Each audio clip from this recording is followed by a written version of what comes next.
Assalamualaikum. Today, on behalf of my group, I'd like to share a brief introduction before we present our video assignment. An exclusive interview with an inspiring entrepreneur we had the opportunity to meet. The main purpose of this interview is to get a closer look at the real journey of entrepreneur, how they started, the challenges they face, and the success they achieved along the way.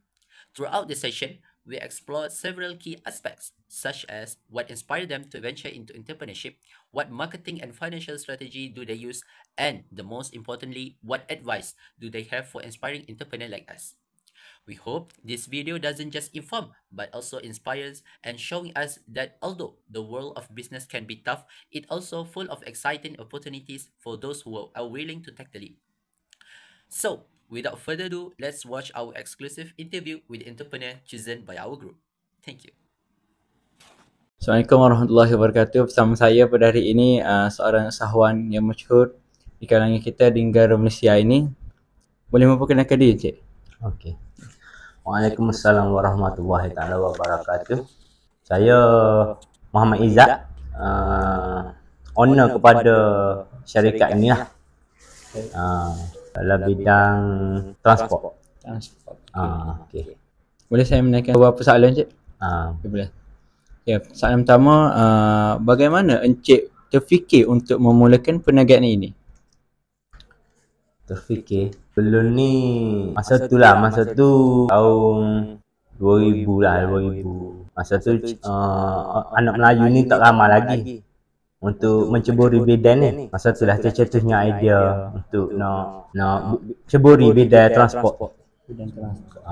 Awal 2000 macam tu lah.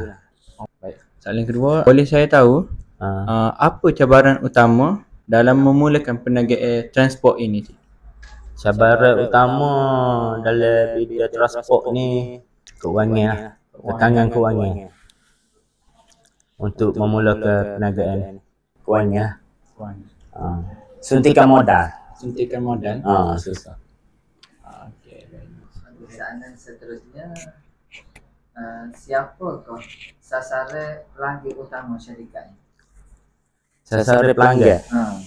Sasaran kita buat masalah ni government lah, job government, tender government. Kita masuk tender untuk pengangkutan punya tender lah. Seterusnya, berapa ramai bilangan pekerja Encik bagi menguruskan syarikat? Untuk menguruskan syarikat ni, untuk pemandu tu dalam sekarang ni 10 orang pemandu. Untuk HR, office pengurusan kita 3-4 orang. 15 orang lah. Jadi lebih kurang anggaran dalam 15 orang. 15 orang. Seterusnya boleh nak tahu sebelum Encik menjadi usahawan ni, apakah pekerjaan Encik? Saya sebelum menceburi bidang transport ni, banyak juga saya menceburi bidang buruh kasar, elektrikal, wiring, pemasangan wiring, pemasangan apa ni, elektronik punya ni dekat USM banyak juga kita pasal. Sebelum ni lah, sebelum menceburi bidang ni, SS door, CCTV semua kita kerja. Ya, soalan seterusnya. Okey. Soalan seterusnya nak tanya, adakah Cik Izzat ni memang asal daripada keluarga usahawan? Maksudnya daripada ibu bapa memang dah usahawan ke? Atau Ya. Cik Izzat sendiri yang mulakan? Ya, sebelum ni pun datuk kita pun usahawan kecil dah. Masa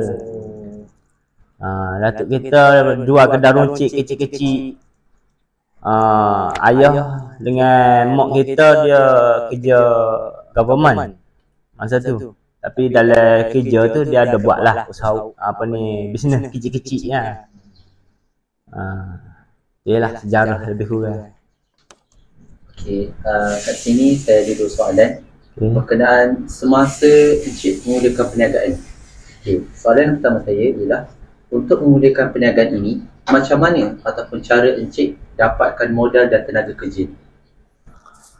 Modal, suntikan modal tu ada yang hak sendiri pun ada sikit, mana daripada kawan-kawan. Lepas tu bank lah. Lebih kurang. Macam loan ke? Loan lah. Okey, kalau untuk soalan yang Encik hadapi dan bagaimana cara Encik mengatasi? Cabaran dalam bisnes. Betul, Syed. Cabaran bisnes ni persaingan lah kita. Persaingan sekarang ni banyak. Untuk 5 tahun kemarin lah. Cabaran sangat banyak lah. Kita dengan government cabaran, kita dengan transporter lain pun kita kena ni lah. Cabaran lah tu, ambil cabaran lah juga. Macam tu. Okey, Cik Izzat, sebagai penutup nasihat yang Cik boleh bagi kepada pelajar-pelajar kami seperti usahawan ni untuk mulakan perniagaan. Nasihat. Kita kena disiplinkan diri dulu. Kalau kita tak ada disiplin, kita tak akan berjaya. Tu ya. Nombor satu kena doa dulu. Disiplin nombor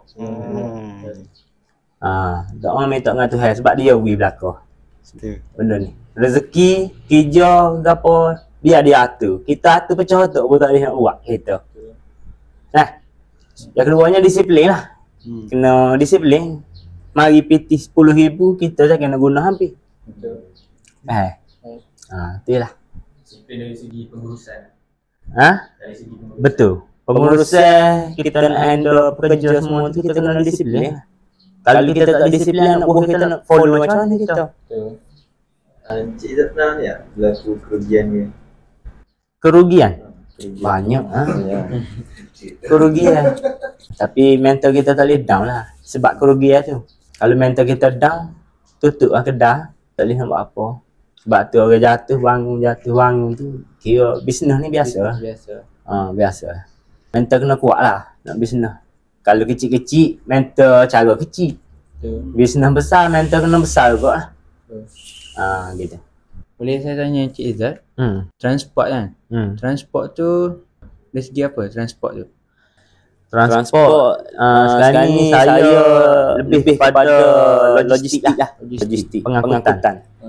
Lebih pada logistik kargo lah. Logistik kargo. Industri punya bagai.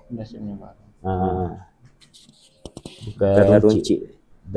Kita industri. Daripada kilang ke kilang. Terima kasih Encik Izzat kerana sudi meluangkan masa bersama kami. Kami wakil daripada pelajar Universiti Malaysia Kelantan. Sekali lagi mengucapkan terima kasih kepada Encik Izzat kerana sudi menjemput kami. Semoga bisnes Encik Izzat terus maju dan sukses, insya-Allah. Terima kasih. Terima kasih Encik Izzat. Sama-sama.